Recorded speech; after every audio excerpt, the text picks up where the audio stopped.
여러분 안녕히 주무셨습니까? 참 좋은 아침입니다. 오늘 5월 22일 수요일 말씀으로 드리는 오늘의 번째 함께합니다. 다니엘서 6장 말씀 1절부터 28절까지 중에서 우리는 10절부터 16절까지 말씀만 읽겠습니다. 너무나 유명한 이야기, 왕만을 섬기라는 다리오 왕의 칙서가 반포된 상태에서 다니엘이 예루살렘을 향한 그 자기 집의 다락방의 문을 열고 3번씩 기도하는 삶을 지속해 가다가 사자굴에 던져지는 그런 내용입니다. 10절부터 16절까지 같이 읽습니다. 시작. 다니엘이 이 조서에 왕의 도장이 찍힌 것을 알고도 자기 집에 돌아가서는 윗방에 올라가 예루살렘으로 향한 창문을 열고 전에 하던 대로 하루 3번씩 무릎을 꿇고 기도하며 그의 하나님께 감사하였더라. 그 무리들이 모여서 다니엘이 자기 하나님 앞에 기도하며 간구하는 것을 발견하고 이에 그들이 나아가서 왕의 금령에 관하여 왕께 아뢰되 왕이여, 왕이 이미 금령에 왕의 도장을 찍어서 이제부터 30일 동안에는 누구든지 왕 외에 어떤 신에게나 사람에게 구하면 사자굴에 던져 넣기로 하지 아니하였나이까 하니 왕이 대답하여 이르되 이 일이 확실하니 메대와 바사에 고치지 못하는 규례니라 하는지라. 그들이 왕 앞에서 말하여 이르되 왕이여, 사로잡혀온 유다 자손 중에 다니엘이 왕과 왕의 도장이 찍힌 금령을 존중하지 아니하고 하루에 3번씩 기도하나이다 하니 왕이 이 말을 듣고 그로 말미암아 심히 근심하여 다니엘을 구원하려고 마음을 쓰며 그를 건져내려고 힘을 다하다가 해가 질 때에 이르렀더라. 그 무리들이 또 모여 왕에게로 나와서 왕께 말하되 왕이여, 메대와 바사의 규례를 아시거니와 왕께서 세우신 금령과 법도는 고치지 못할 것이니이다 하니 이에 왕이 명령하매 다니엘을 끌어다가 사자굴에 던져 넣는지라. 왕이 다니엘에게 이르되 네가 항상 섬기는 너의 하나님이 너를 구원하시리라 하니라. 이렇게 좀 소름이 돋는 감동이 또 몰려와요. 요만큼밖에 안 읽었는데도 불구하고 이 감동적인 스토리를 여러분 다 끝까지 차분히 읽어보시기를 바라고, 오늘 이 다니엘서 6장 말씀 중심으로 저울질과 손가락질 대처법이라는 제목의 하나님 말씀 증거합니다. 저울질과 손가락질 대처법. 왜 오늘 본문을 가지고 저울질과 손가락질이라는 단어를 생각하게 되었는가? 여러분, 바로 앞장에서 그 바벨론의 마지막 왕 벨사살이 거대한 규모의 파티를 열고 예루살렘 성전을 멸망시킨 할아버지 느부갓네살 왕이 그 성전에서 가지고 온 금그릇에다가 포도주를 따라 먹고 자기들의 우상들을 섬기는 그런 와중에 손가락이 나타나서 왕궁의 벽면에 메네 데겔 우바르신이라는 알 수 없는 뜻의 글자를 쓴 사건이 있었습니다. 근데 메네 데겔 우바르신이라는 말의 뜻이 뭐였습니까? 끝났도다, 끝났도다. 저울에 달아보니 너무 가볍도다. 이제 산산조각이 날 일만 남았도다. 뭐 이런 의미라 그랬습니다. 그래서 근데 이게 왕궁의 손가락이 나타나서 왕궁 벽에다가 이제 이 글자를 쓰지 않아요? 그래서 손가락질이라고 얘기를 한 것입니다. 손가락질이라고 하는 것이 누구를 향하여 비난하고 지적하고 공격하고 할 때 손가락질한다 그러지 않습니까? 근데 왜 손가락질이라는 말이 가능합니까? 손가락에 나와서 글을 쓴 것인데 저울질 끝에 나온 손가락질이니까. 저울로 달아봤더니 너무 가볍다. 가볍다는 것은 사람이 촐랑거린다라는 그런 의미가 아니라 기준에 못 미친다.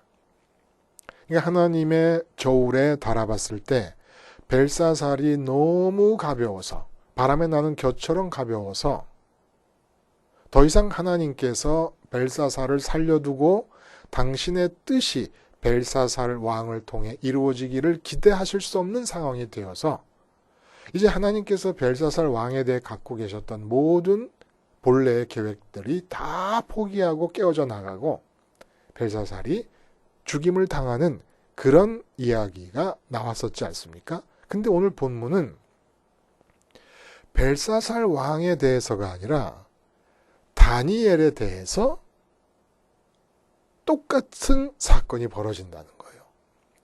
다니엘을 저울질합니다. 그리고 다니엘이 저울질을 했을 때 미치지 못한다고 측정값이 나오는 바람에 손가락질을 하게 됩니다. 그리고 손가락질이 뭐냐? 산산조각 날 것이다. 네 인생이. 왜냐하면 저울에 달아봤을 때 가벼우니까. 그래서 산산조각 난다라고 하는 그 말대로 어떻게 됩니까? 사자굴에 던져집니다. 사자굴에 던져지면 예상대로라면 산산조각이 날 수밖에 없지 않습니까? 이 벨사살 왕에게 있었던 메네 데겔 우바르신이라고 하는 이 글귀가 그대로 오늘 본문에서는 다니엘에게 적용되는데 벨사살 왕에게서는 하나님의 저울에 의해서 하나님의 심판의 규정이 하나님의 손가락질이 적용됐다면 다니엘에게는 다니엘을 시기하는 다니엘의 대적들의 저울질과 그 결과로 대적들의 손가락질, 다니엘을 죽이고 산산조각 내려는 손가락질이 나타나고 있다는 것입니다. 자, 그러면 이 메네 데겔 우바르신이라고 하는 이 말이 어느 정도 느낌의 말일까? 우리가 저울질 당하고 우리가 손가락질을 당할 때 메네 데겔 우바르신이라는 글귀가 적용되는 것인데 물론 내가 또 손가락질을 하고 내가 저울질을 할 수가 있습니다. 그러나 내가 하는 저울질과 내가 하는 손가락질, 다른 사람을 향한 것들은 그것도 아주 나를 불행하게 만드는 고약한 습관입니다마는 그 고약한 습관이 실제로 내게 부메랑이 돼서 돌아오는 것을 느끼기 위해서는 시간이 필요하고 상당히 민감한 정신적 어떤 역량이 필요합니다. 근데 내가 손가락질을 당하고 저울질을 당할 때는 그 고통과 괴로움이 즉각적인 거예요. 그래서 메네 데겔 우바르신이라는 말이 세상으로부터 나를 향해 올 때에 그 고통은 비유컨대 어떻게 느낄 수 있을까 우리가.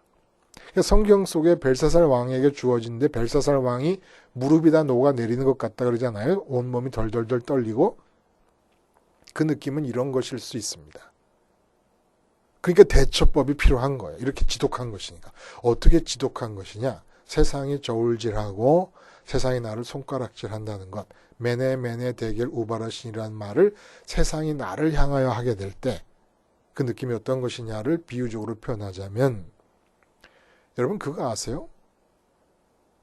이제 남자 여자가 사귀입니다. 젊은 나이에. 근데 여자는 남자가 여전히 너무너무 좋아요.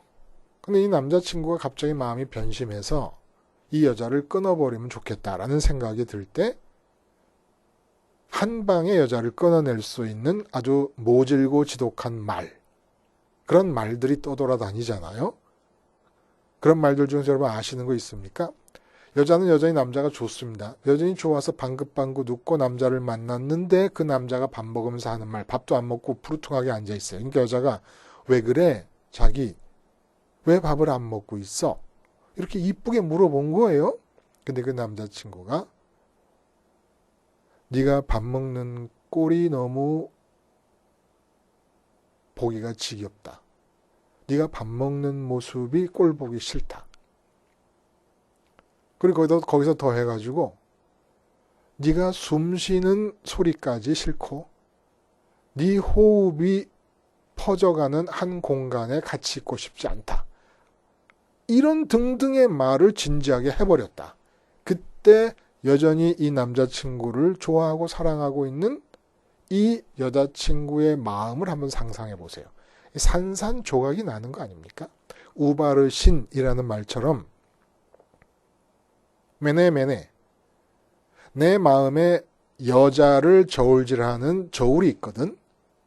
근데 그 추의 무게를 네가 감당하지 못해서 어느 정도로 가볍냐 하면 내가 여자에 대해서 갖고 있는 기준과 기대에 달아보면은 너는 얼마나 싫으냐면 밥 먹는 모습이 꼴 보기도 싫고 네 코에서 나오는 콧김이 머물고 있는 한 공간에 같이 있고 싶지가 않다. 이건 이게 바로 메네 대겔 우바르신이라는 말이 주는 참 의미를 우리가 느낄 수 있는, 비유적으로 느낄 수 있는 것이라는 겁니다. 이런 말을 남자친구에게 들은 여자친구의 마음 상태가.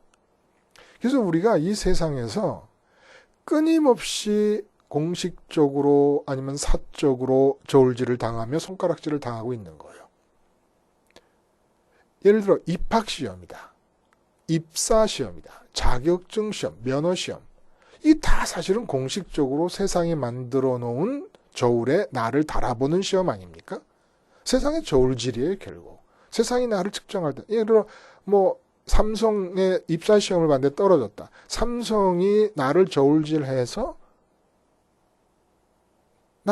당신은 전혀 우리에게 쓸모없는 사람이라고 손가락질하면서 버린 것입니다.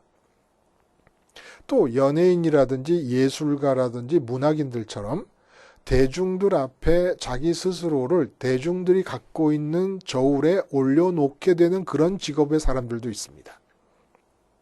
그러나 이런 공식적인 저울질이 아니라도 나도 모르는 사이에 내가 만나는 모든 사람으로부터 나는 저울질을 당하고 있고 그 저울질의 결과에 따라서 내가 알게 혹은 내가 모르게 지속적으로 나는 지금 손가락질을 당하고 있는 중인 것입니다. 우리 모두는 이 인간 세상의 저울 접시 위에서 이 세상이 만들어 놓은 기준이라는 저울의 추에 평형을 이루기 위해서 나의 무게감을 늘리려고 몸부림치며 살아가는 것이에요. 근데 결론부터 말씀을 드리자면 이렇습니다. 인간 세상에서 만들어 놓은 저울에 측정된 나의 모자람은 모조리 가짜고 속임수고 거짓말입니다. 나는 다른 사람에 비해서 특별히 모자랄 이유가 하나도 없습니다. 내가 초등학교밖에 졸업하지 못했다 하더라도, 내가 외모가 예쁘지 않고 잘생기지 않았다 하더라도, 내가 부잣집에 태어나지 못했다 하더라도, 내가 지금 달동네에 살고 있다 하더라도, 내가 직업이 없고 높은 직위를 얻지 못했다 하더라도 내가 사람인 한 다른 사람에 대해서 모자랄 수가 없는 겁니다. 원래가. 근데 이 인간 세상이 자기들 스스로 저울을 만들고 추를 만들어서 나를 저울질하고 나를 향해 손가락질을 하면서 메네 대겔 우바르신, 너는 저울질해보니까 너무너무 가볍기 때문에 끝났다 네 인생은 산산조각이 날 것이다. 바보들처럼 이 말을 그대로 다 받아들이는 거예요. 인간은 인간인 한 하나님이, 창조주 하나님이 들어오시도록 지음을 받은 것입니다. 인간의 목적은 하나님께서 내가 네 안으로 들어가겠다라고 하는 의도를 충족시키기 위해 만들어진 존재입니다. 하나님이 들어오시면 이 세상의 삶은 전적으로 100% 하나님이 사시는 것입니다. 나는 그분의 장갑이 되어 드리는 것, 내 지적 능력, 생각하는 능력, 감정으로 느끼는 능력, 뜻으로 의지하고 계획하는 능력, 이런 것들은 하나님의 장갑이 될 뿐이에요. 하나님이 안에 들어오시면. 근데 장갑 끼고 사람이 일을 했을 때 장갑에게 수고했다고 한 10%라도 공을 돌립니까? 그러지 않잖아요. 장갑을 끼고 움직인 사람이 100% 그 일의 성취에 대한 결과를 다 가져가지 않습니까? 마찬가지라는 거예요. 나는 풀인데 옆에 사람은 나무예요. 하나님이 내 삶을 풀로 만드시고 옆에 사람 나무로 만드셨어요. 그러면 이 풀은 나무보다 부족한 게 아닙니다. 완벽함의 정도가 나무나 풀이나 똑같다는 거예요. 한 사람은 사자의 삶을 살게 하시고 한 사람은 사슴의 삶을 살게 하셨어요. 사슴의 삶을 살게 한 그 하나님의 의도 속에서 사자의 모습으로 살게 한 하나님의 의도와 비교할 때 이 사람에게 모자람이 있는 게 아니에요. 원래 나는 누구보다 모자랄 수도 없고 또 반대로 누구보다 더 잘날 수도 없습니다. 근데 이 세상은 모자란 사람, 잘난 사람, 천지. 천층, 만층, 그만층으로 나누어서 잘나고 모자라고. 우리 불행의 대부분은 우월감과 열등감에서 비롯되는 겁니다. 우월감도 불행의 아주 극적인 상황으로 몰아가는 추진력이고 열등감도 마찬가지인 거예요. 본문을 보면 다리오 왕이 이 메데-바사 연합국이 바벨론에서 바사로 넘어가기 전 과도기적 상황으로 한 2년여간 지속이 됩니다. 바벨론이 망한 뒤로도. 그리고 바벨론을 망하게 한 것도 메데-바사 연합군이 망하게 한 거예요. 그래서 메데의 마지막 왕이 바로 이 다리오 왕입니다. 역사적으로는 다른 이름으로 불리고 있지만 성경에서 말하는 다리오 왕이 메데-바사 과도기 국가의 왕이자 메데의 마지막 왕이에요. 다리오가. 그리고 이 다리오 왕의 사위가 고레스입니다. 페르시아의 제1대 왕. 고레스가 정복전쟁을 하고 있는 중이었기 때문에 자기 장인에게 바벨론 통치를 2년 동안 맡겼던 거예요. 근데 이 다리오 왕이 어떻게 다니엘을 알았는지 이 다니엘이 패전국가의 수상 아니었습니까? 바벨론. 그리고 그 뿌리를 찾아보면 유다 나라에서 잡혀온 포로입니다. 근데 어떤 위치에 세우느냐 하면 전국을 120도로 나누어서 각 도마다 지방장관을 세워놓고 그 전국의 120명의 지방장관을 다스리는 총리를 3명을 세웠는데 다리오 왕이 이 3명의 총리 중에서 다니엘을 수석 총리로 세우는 거예요. 이 자체가 기적이죠. 패전국 바벨론의 수상이었던 것이고 포로로서 유다 나라 사람인데 여기 하나님의 큰 깊은 섭리가 들어있다고 보여져요. 근데 오늘 본문에 우리가 주의를 기울여야 될 점은 이렇게 됨으로써 이 다른 총리들과 관료들과 120 장관들이 자기들은 메데 바사 이 나라에 이미 오래전부터 관료였던 사람들 아닙니까? 근데 자기들이 승전국의 입장에서 패전국의 수상을 왕 다음의 자리에 왕이 세우니까 이 분노와 시기와 질투를 이길 수가 없었습니다. 그래서 결국은 다니엘을 넘어뜨리기로 작정을 하는데 이 다니엘을 넘어뜨리기로 작정할 때 사용하는 방법이 바로 저울질과 손가락질이라는 거예요. 메네 데겔 우바르신이라는 이 벨사살 왕에게 하나님께서 역사하셔서 쓰여진 이 글귀의 내용을 이젠 사람이 다니엘을 시기하는 다니엘의 대적들이 그대로 적용해서 다니엘에게 저울질과 손가락질을 통해 다니엘을 파멸시키기로 작정을 하는 것입니다. 그래서 이 저울질과 손가락질을 위해서 이들이 특별히 다니엘 한 사람만을 제거하기 위한 특별히 제작된 저울로 뭐를 만들어냅니까? 도저히 다니엘을 흠잡을 데가 없으니까 왕에게 가서 다니엘 얘기는 하지도 않고 이게 처음 그러니까 처음 바벨론을 정복한 상태에서 왕으로서 처음으로 통치가 시작되고 있는 이 와중에 다리오 왕에게 가서 이 분위기를 이용해서 왕을 부추깁니다. 즉 왕이 이렇게 바벨론 그동안의 이 중근동의 패권 국가인 바벨론을 무찌르고 전국을 다스리는 왕의 위치에 섰는데 왕이 지금 보통 왕이십니까? 그러니까 한 달 동안 왕만을 섬기는 법령을 만듭시다. 다른 왕이나 다른 사람이나 다른 어떤 신에게라도 기도한다든지 그 대상을 섬기는 행위를 하는 모든 자를 사자굴에 집어넣는 그런 법령을 만들어서 오직 30일 동안은 왕의 달로 만들어서 왕만을 섬기도록 하여 온 전국에 조서를 내려 법령을 알립시다. 이렇게 얘기를 하니까 왕이 그 얘기를 수락하고 조서를 찍어버린 거예요. 그래서 그 왕의 조서로서 인장 반지를 찍어버리고 아예 그냥 딱 매듭을 져버린 겁니다. 이것이 바로 다니엘을 향해 메네메네 데겔 우바르신이라는 말을 하기 위하여 이 세상 다니엘의 대적들이 저울질을 하고 손가락질을 하는 방편으로 만들어낸 수단이라는 거예요. 근데 이렇게 이제 함정을 파놓은 걸 안 다니엘이 이제 어떻게 대처를 할 것입니까? 그래서 우리가 읽은 부분에 다니엘이 조서에 왕의 도장이 찍힌 것을 알고도 자기 집에 돌아가서는 윗방에 올라가 예루살렘으로 향한 창문을 열고 전에 하던 대로 하루 3번씩 무릎을 꿇고 기도하며 그의 하나님께 감사하였더라. 이게 무슨 내용입니까?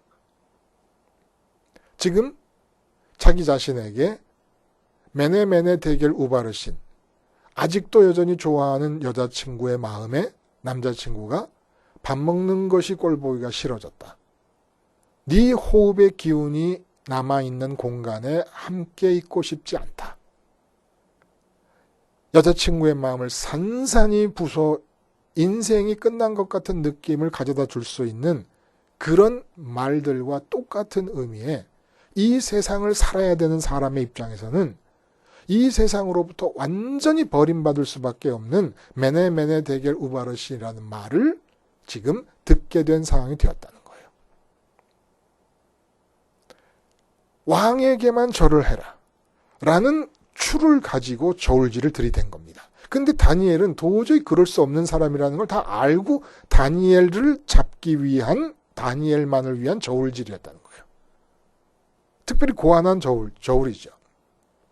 그 저울에 갖다 대니까 왕에게만 절을 하고 왕만을 섬기라고 하는 그 추로 저울질을 해보니 다니엘이 이 형편없이 기울어지는 겁니다. 무게가 미치질 못하는 거예요. 하나님을 섬기니까. 결국 걸려들었죠. 그래서 산산조각이 나라는 우바르신의 말처럼 사자굴에 던져지는 운명에 처하게 될 것을 다니엘이 알게 된 겁니다. 아, 이제 내가 해석해준, 벨사살 왕에게 내가 해석해줬던 메네메네 데겔 우바르신, 저울에 달아보니 너무 가볍고 부족하기 때문에 이젠 산산조각이 날 것이다라는 이 말이 그대로 나한테 적용이 되게 되겠구나. 내가 사자굴에 던져지면 산산조각이 나도록 운명이 결정되어지도록 하려고 한 것이 바로 이들의 저울질이었으니까. 근데 어떻게 대처합니까? 예루살렘 향한 다락문을 열고 하루에 3번씩 기도해 오던 대로 기도를 하며 하나님께 감사합니다. 왜 예루살렘을 향했으면? 예루살렘은 다 없어졌어요. 예루살렘 성전도 깡그리 무너져 버려. 이제는 그 터나 남아있을까? 폐허가 돼서 그 터나 남아있을지 모를 지경입니다. 그러나 예루살렘을 향한 것은 예루살렘 성전과 번제단의 의미를 다니엘이 기억하고 있었기 때문에 그 의미를 지금 되살리고 있다는 그런 뜻이 되겠습니다. 결국 다니엘이 세상이 나를 저울질하고 나를 손가락질할 때 대처한 방법은 하나님의 저울 위에 다시 자기를 올려놓고 자기의 무게를 더해가는 일을 한 것입니다.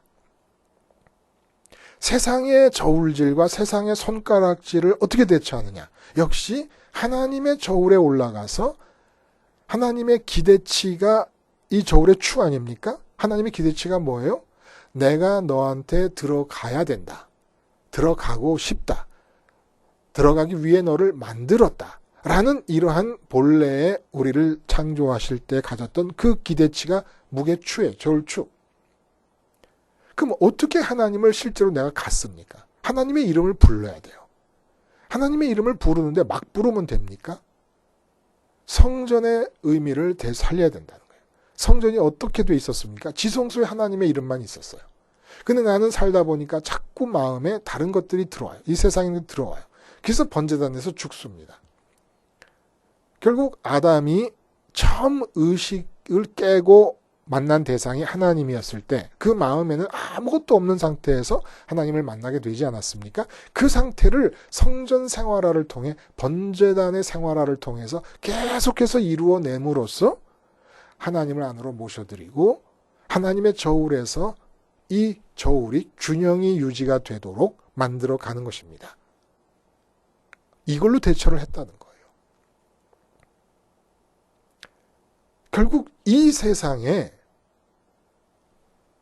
사람들이 갖고 있으면서 나를 저울질하는 저울, 그 저울 자체를 세상이 나에 대해서 갖는 기대치가 저울추의 무게가 되지 않겠습니까? 그래서 그 저울의 무게인 그 저울추에 맞추어서 우리가 하는 게 자기 개발, 스펙 쌓기, 고학력 이루기, 뭐 이런 것들이란 말이에요. 근데 다니엘은 이렇게 세상이 나에게 저울을 들이댈 때 그 세상의 저울질과 손가락질을 방어하기 위해서 세상의 저울에서 내 무게가 올라가는 방식으로 노력하고 몸부림치지 않았다는 거예요. 완전히 세상의 저울을 아랑곳하지 않습니다. 세상의 손가락질을 아랑곳하지 않습니다. 벨사살 왕은 하나님의 저울에 측정돼서 하나님의 손가락이 글을 쓸 때 무릎이 녹아내리고 덜덜덜덜 떨리면서 무서워했습니다. 근데 지금 다니엘은 거꾸로 세상이 다니엘을 향하여 메네메네 데겔 우바르신이라고 저울질과 손가락질을 하고 있는데 그 앞에서 너무너무 천연스럽게 그들의 저울질과 손가락질을 아랑곳하지 않고 여전히 하나님의 저울 위에서 자기의 무게를 늘려나가는 것에 집중을 합니다. 왜 그랬을까요? 다니엘이 왕을 섬기고 동료들을 사랑하고 배려하지만 이미 다니엘이 세상을 보는 눈이 특별했기 때문에 그래요. 다니엘이 사람을 볼 때는 그냥 보지를 않습니다. 자기가 사람을 저울질하진 않아요. 하나님을 믿는 사람들은 사람을 저울질하지 않습니다. 그러나 하나님이 저울질을 계속해서 하고 계시는다는 사실을 기억합니다. 하나님의 저울 위에서 사람의 무게가 느껴지는 것이에요. 왜냐하면 하나님의 저울에서는 어떻게 그 저울이 평형을 이룰 수 있는가를 알기 때문에 결국 내가 하나님을 얼마나 많이 갖느냐, 살아계신 하나님과 얼마나 친해지느냐. 하나님과 친해진다는 건 뭐지요? 지금 내 눈앞에서 내 아내가 왔다 갔다 하고 남편이 왔다 갔다 해요. 근데 그 아내와 남편보다도 하나님이 더 먼저 더 강하게 살아계신 분으로 느껴지는 상태. 하나님과 친해지는 겁니다. 하나님이 내 안으로 들어오시는 것이고 이렇게 하나님이 들어오셔야 그 저울이 평형을 이룬다는 거예요. 이렇게 해서 하나님이 들어오셔서 평형을 이루는 그 하나님의 저울을 통해서 사람을 볼 때 내가 이제 대통령을 봐요. 근데 아무리 봐도 대통령이 하나님을 마음으로 모셔드리는 분이라는 정보가 없어. 그러면 대통령이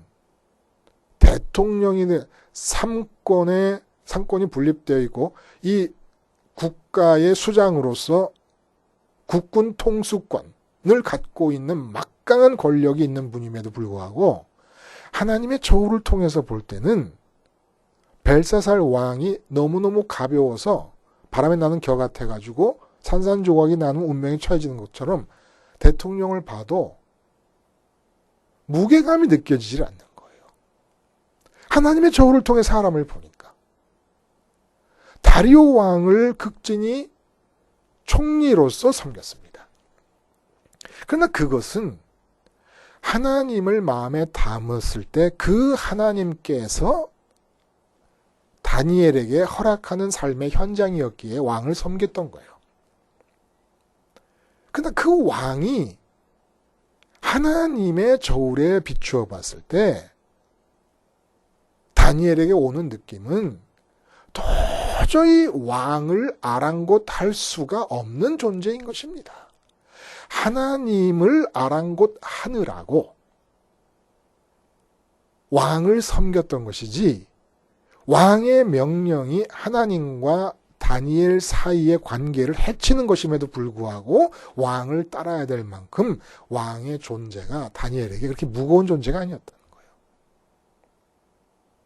그래서 대적들이 나를 저울질하고 손가락질합니다. 그 대적들이 자기들의 기준에 봐서 내가 한참 모자란다고 나를 향하여 메네 데겔 우바르신, 너의 인생은 너무 우리가 기대하는 바, 이 세상이 기대하는 바에 미치지 못하기 때문에 너의 인생은 산산조각이 나서 없어지는 것과 같은 것이야 라고 말을 한다 할지라도 그렇게 말하는 사람들을 가만히 들여다보는 거예요. 어떻게 들여다봐요? 하나님의 저울로 들여다봅니다. 근데 그 사람들 마음속에 하나님이 안 계세요. 그러니까 하나님의 저울이 그 사람들이 올라가면 수직으로 서요. 수직으로.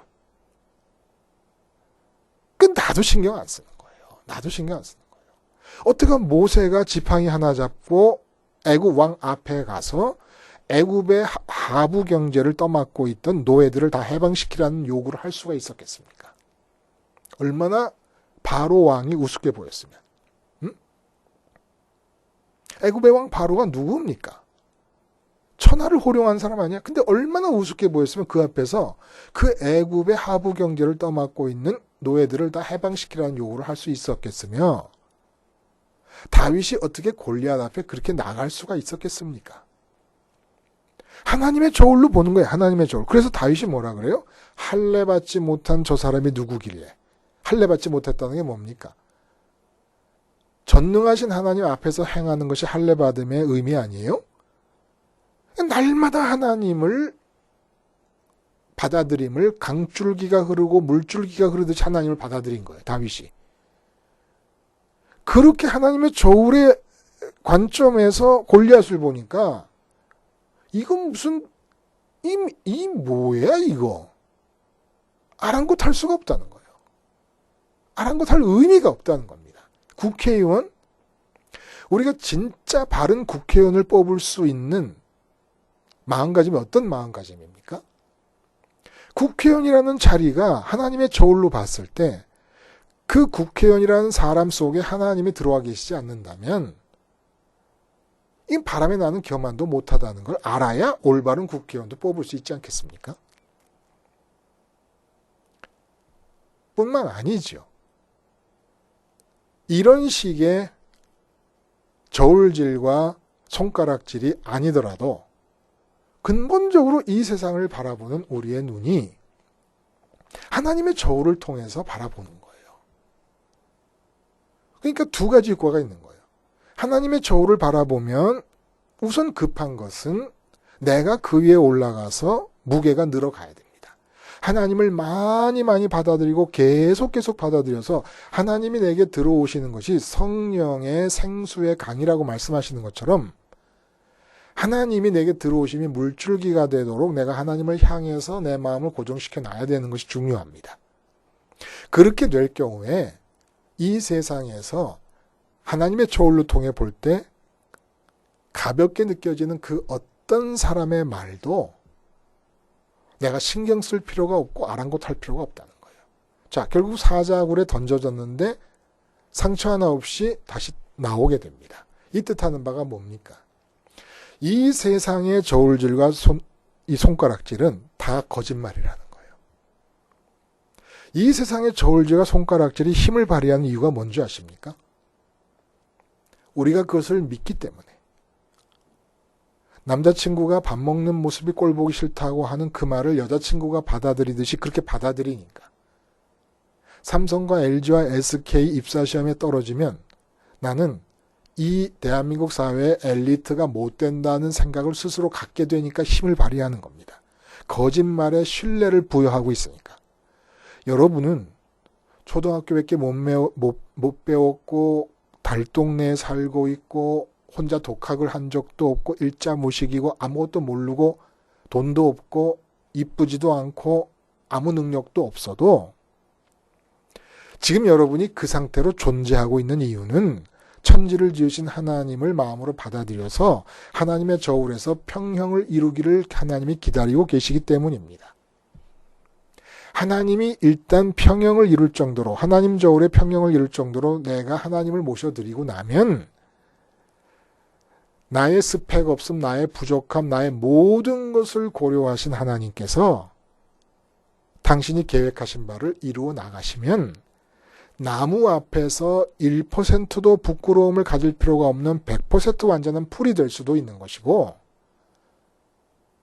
풀도 아니라면 뭐 더 작은 미물이라도 하나님께서 만드신 뭐 예를 들어 무슨 하늘을 날아다니는 나비다.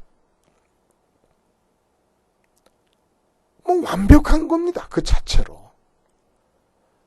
그러니까 나는 인류 회사에 취직 못했다고 모자란 사람이 아닌 거예요. 내가 존재하는 목적은 하나님 창조주에 의하자면 하나님이 들어오실 수 있기 위해서 내가 존재하는 겁니다. 하나님이 들어오시면 이 세상 삶은 하나님의 것입니다. 근데 자꾸 나는 이 세상을 받아들여요. 이 세상을 받아들이는 중에 세상의 저울질과 세상의 손가락질, 세상이 나를 향해 매네매네 대결 우바르신이라고 말하는 세상의 기준으로 측정해 봤을 때 너는 너무 가볍기 때문에 네 인생은 산산조각 나거나 별 볼 일 없어질 것이다. 라고 하는 말을 자꾸 받아들입니다. 믿는 거예요. 세상을 믿는 거예요. 그래서 하나님을 부를 때도 세상의 저울질에서 무게가 나가는 삶이 되도록 하나님을 부르는 거예요. 하나님의 저울 위에 올라갈 생각을 안 하고. 기가 막힐 노릇이죠. 기가 막힐 노릇이죠. 다 거짓말입니다. 사자굴에 들어갔어요. 이게 세상 저울질의 결과로 손가락질한 내용이에요. 너는 사자굴의 밥이 될 것이다. 밥이 될 것이다. 근데 이러한 손가락질과 저울질 앞에서 다니엘이 한 것이 뭡니까? 하나님의 저울 위에 자기를 올려놓고 하나님을 더 많이 받아들이기 위해 예루살렘을 향해 기도하면서 자기의 무게를 하나님의 저울 위에서 늘려간 겁니다. 아랑곳하지 않은 거예요. 사자굴에 던져서 죽임을 당하고 산산조각이 날 것이라고 하는 그 거짓말이 탄로가 난 것이에요. 내 행복과 내 만족과 내 기쁨, 내가 정말 세상을 잘 살았구나라고 하는 이 자기 확신, 하나님의 은총에 근거한 이 자기 확신은 지금 현재 세상이 나를 저울질해서 손가락질하고 있는 그 어떤 말도 상관이 없는 거예요. 속지 마세요. 내가 정말 세상을 잘 살았다는 것은 지금 내가 80살이 됐다. 그래서 언제 죽을지 모르는 그런 상황이다. 그렇더라도 하나님의 저울 위에 나를 올려놓고 하나님을 더 많이 받아들여서 하나님의 저울이 평형을 이루게 하는데 전력을 다한다 그러면 이 세상 사람들의 저울질과 손가락질에 의해서 내가 어떻게 비치고 어떻게 지적돼도 아무 상관없이 평강과 기쁨과 행복 가운데 나는 하나님의 은혜 아래서 최고의 인생을 살다 죽는다라는 확신 속에 생을 마감할 수 있다는 것입니다. 속지 마세요. 대통령 하나님의 저울 위에 올려놓으면 아무것도 아닙니다. 왕 아무것도 아닙니다. 신함은 어떻고 병조림은 어떻습니까? 그게 중요한 게 아니에요. 하나님의 안에 들어오셔서 병졸이 되었을 때 거기에 완벽함이 존재하는 겁니다. 완벽함이. 그 완벽함을 여러분 스스로가 느낄 수가 있다고 확신할 수가 있다는 거예요. 내가 지금 하나님의 은혜 아래서 부족함이 없는 완벽한 생애를 지금 살고 있는 중이구나 라는 걸 여러분이 확신할 수 있다는 겁니다. 어떻게 하면 세상의 저울질과 손가락질을 아랑곳하지 않고 하나님의 저울질 위에서 끊임없이 나의 무게를 늘려가는 것을 내 생애의 과제로 생각한다면 그러기 위해서 우리는 뭐 하는 겁니까? 십자가에서 죽은 자라는 십자가 자아의식으로 세상을 맞이하는 거예요. 하여간 이 세상을 맞이할 때는 내 몸부터, 거울에 보이는 내 몸부터 시작해서 내 가족들, 내 동료들, 친구들, 아니면 나라 일이라든지 뭐 전 세계 일이라든지 이 세상에서 일어나는 모든 일에 대해서는 십자가 자아의식을 가지고 대합니다. 나는 죽은 자니까 내가 지금 마주보고 있고 귀로 듣고 있고 손으로 만지는 이 대상에 대해서는 하나님의 뜻이 이루어져야 되고 하나님 나라가 임해야 된다. 그럼 나는 뭐 하냐? 여기는 하나님 뜻과 하나님 나라가 임하면서 하나님이 하실 거면 나는 부활하신 예수님, 십자가의 예수님과 함께 십자가 자아의식으로 세상을 맞이하고 부활하신 예수님, 부활의 자아의식을 가지고 하나님만을 받아들이는 겁니다. 하나님만으로 무게를 늘려가는 겁니다. 하나님만으로 무게를 늘려가다가 결국은 이 지구 전체 인간 세상을 후 하고 불면 날아가 버릴 것 같이 가볍게 느껴지는 상황까지도 여러분이 스스로 확인할 수가 있습니다. 기도하시겠습니다.